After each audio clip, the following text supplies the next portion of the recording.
When the trauma patient came in screaming about explosions and enemy fire, every nurse backed away except Emily. While others called for security, she calmly approached the PTSD-triggered veteran with movements that seemed almost tactical. That's when Dr. Matthews noticed something he'd never seen before. Emily was using military de-escalation techniques. But how did a small-town nurse know advanced combat psychology? Emily Martinez was 29 years old, small in stature but strong. She'd been working the night shift at St. Mary's Hospital for 2 years, quiet, efficient, and always ready. The night shift suited her. Fewer people, fewer questions, less attention. She wanted calm because her past was anything but calm. "Emily," said head nurse Linda, "are you taking the 11/7 night shift again?" "Yes," Emily said. "Nights are peaceful," Linda smiled. "You're a strange nurse. Everyone wants to work days," Emily shrugged. If they knew her past, they'd understand why she preferred nights. Nights were dark, memories came back less at night, and no one asked questions at night. Emily's nursing degree was real. She'd graduated from Johns Hopkins. But before the degree, she'd had another life. A life no one knew about. From 2015 to 2020, she'd served in the U.S. Army. And she wasn't just any soldier. Emily Martinez was an Army Ranger, a member of one of the world's most elite military units. And as a woman, she was one of the rare few to achieve this. Dr. Robert Matthews was the new doctor in the emergency department, 35 years old, experienced, and observant. He'd been watching Emily for 2 months because her work style was different. "What do you think about Emily?" he asked Linda. "Good nurse, quiet but effective." "But there's something different about her," Dr. Matthews said. "She stays very calm during trauma cases, like she's experienced these situations before," Linda thought. "Maybe she has. She doesn't talk much about her past." Dr. Matthews continued watching Emily. Her approach to patients, her calmness in emergencies, her tactical thinking, these didn't come from ordinary nursing training. That night, Emily was on night shift again. At 2:30 a.m., ambulance sirens were heard. "Incoming patient," shouted the emergency department coordinator. "Trauma case." Emily took her position. The reflexes she'd developed over years kicked in. When the ambulance doors opened, screaming could be heard. A man around 30 strapped to a stretcher, constantly yelling, "Explosion! Explosion! Enemy coming! Run! Run!" As paramedics brought the patient into the emergency room, they explained, "Marcus Johnson, Iraq veteran, PTSD crisis. Neighbors called. He was trying to harm himself at home." Marcus was thrashing on the stretcher, screaming, "Bomb! IED! Turn right! Turn right!" Other nurses stepped back. These types of cases were dangerous. The patient could become aggressive. "Call security," Dr. Matthews said. But Emily stepped forward. Dr. Matthews tried to stop her, but Emily was already approaching Marcus. "Marcus," Emily said, her voice low but firm. "Can you hear me?" Marcus saw Emily, but panic was in his eyes. "Who are you? Are you the enemy?" Emily slowly raised her hands, palms facing Marcus. "I'm Emily. I'm a friend. You're safe." Dr. Matthews was surprised. Emily's body language, tone of voice, approach, these were military de-escalation techniques. Emily moved closer to Marcus. "Marcus, listen to me. You're not in Iraq anymore. You're in Virginia, at St. Mary's Hospital." Marcus looked around, trembling. "Hospital?" "Yes, you're safe. Look around. There are doctors here, nurses here. No enemy." Emily slowly checked Marcus's pulse. Her movement was professional, but also carried a military air. "Marcus, which unit were you in?" Emily asked. "3rd Infantry Division," Marcus mumbled. "Good unit. I understand you." Dr. Matthews was startled. How did Emily know the units? "Were you a soldier too?" Marcus asked, calming down slightly. Emily paused. "Once upon a time." "Which unit?" Emily remained silent. Then, 75th Ranger Regiment. Dr. Matthews held his breath. "Army Rangers? One of the elite units." Marcus's eyes widened. "Are you a ranger?" "I was." Marcus began to calm down. You You're a real warrior." "No, Marcus, I'm a nurse now, and I want to help you." Emily continued talking with Marcus.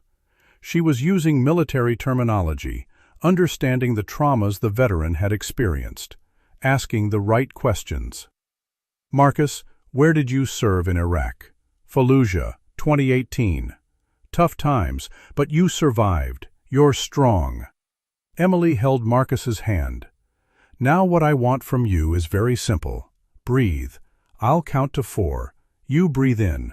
I'll count to 4. You breathe out."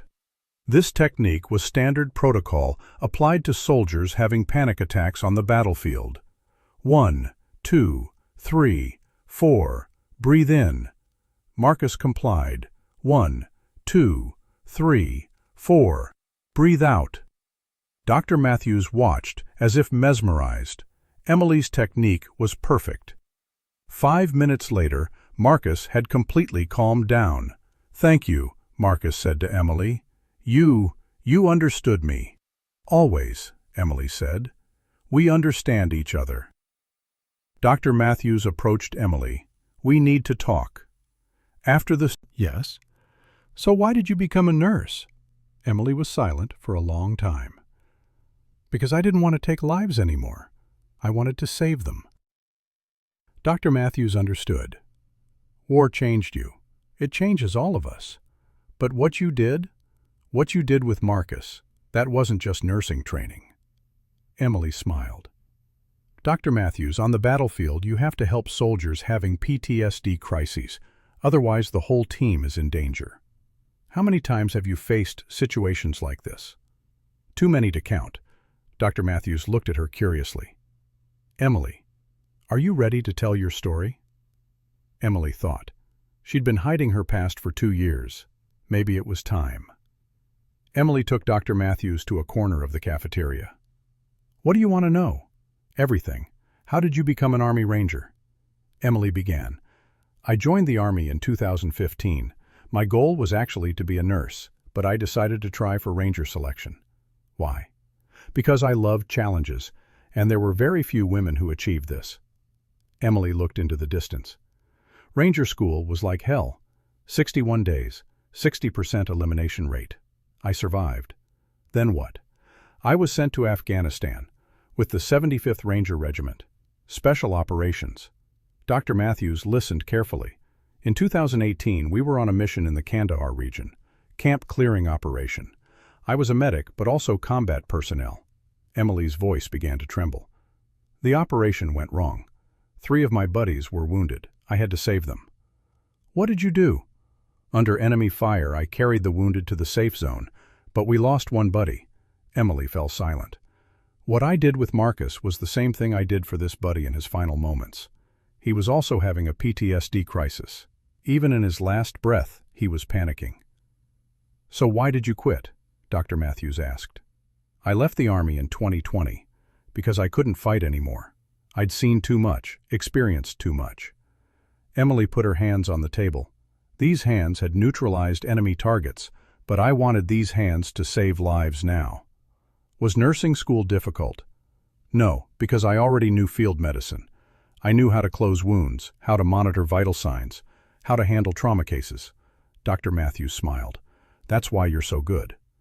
"But there's a difference," Emily said. "Saving lives on the battlefield versus saving lives in a hospital is different." "How?" "On the battlefield, while saving lives, you risk taking other lives at the same time. Here, you only save." Dr. Matthews understood. "That's why you choose night shifts. Calm." "Yes. Days are too crowded, too fast. It reminds me of the battlefield." The next day, Dr. Matthews told head nurse Linda about Emily's past. "Army Ranger?" Linda was surprised. "That tiny Emily?" "Yes, and it explains how she could handle Marcus." Linda thought. "So that's why she's so calm during trauma cases." "Yes. She experienced these situations." When Emily came to work that night, the atmosphere was different. Other nurses were looking at her differently. "Emily," Linda said, "Dr. Matthews talked about your past." Emily tensed. "What did he say?" "He said you were an Army Ranger." Emily hung her head. "Yes. Why didn't you tell us?" Because here I wanted to be just Emily the nurse, not Emily the soldier. Linda approached. But this is very impressive. Are you a hero? No, Emily said firmly. I'm not a hero. I'm just someone who did her job. A week after Marcus was discharged from the hospital, he came to visit Emily. Nurse Emily, Marcus said, I wanted to thank you. You don't need to, Marcus. This is my job. No, this was more than your job. You understood me. That night, you brought me home. Emily smiled. You're a strong soldier, Marcus. You just needed a little help. You were a ranger too, weren't you? Emily nodded. Once upon a time. You know, what you told me that night changed my life. How? I joined a veteran support group. I'm talking to other veterans. Now I know I'm not alone. Emily was happy. That's wonderful, Marcus. And I learned one more thing, Marcus said. Real heroes continue to serve even after the war ends. Like you. Dr. Matthews brought Emily an offer. Emily, I want to offer you a mission. What kind? I want to develop a special protocol for veteran patients coming to the hospital. You're the expert on this. Emily thought. This means extra responsibility. Yes, but it's very important. There are more patients like Marcus. Emily agreed. I'll do it. And one more thing.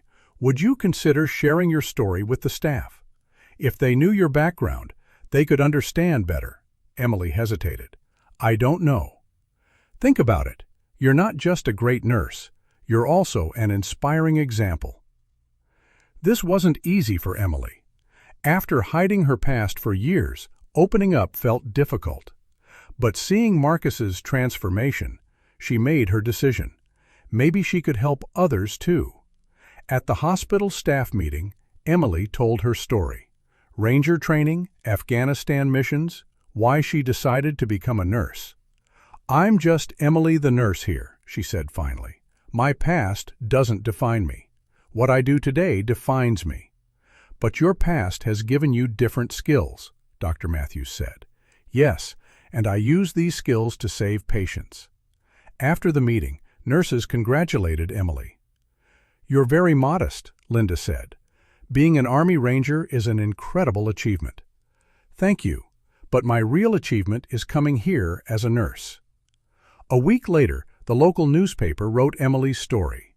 From war to healing, from Army Ranger to nurse. Emily was initially uncomfortable, but the responses that came surprised her. Thank you letters came from 6 months later. Emily was working as a veteran psychology specialist at the hospital.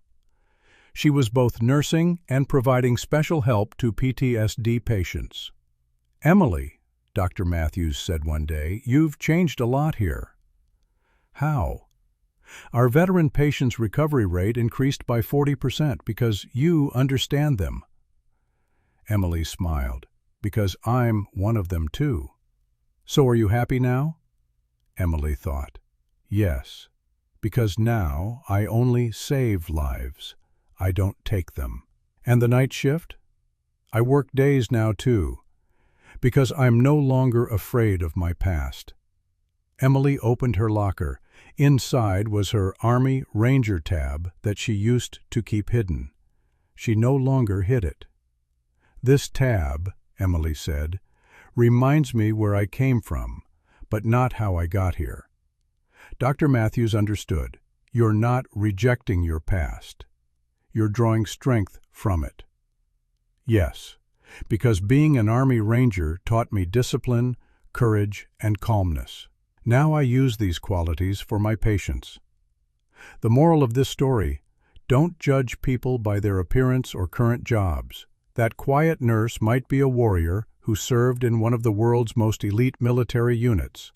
Everyone has great stories hidden in their past, and sometimes the most beautiful part of those stories is how they're used now. Emily Martinez came from battlefields to hospital corridors, but she's still continuing the same mission, saving lives. She's just doing it more peacefully now.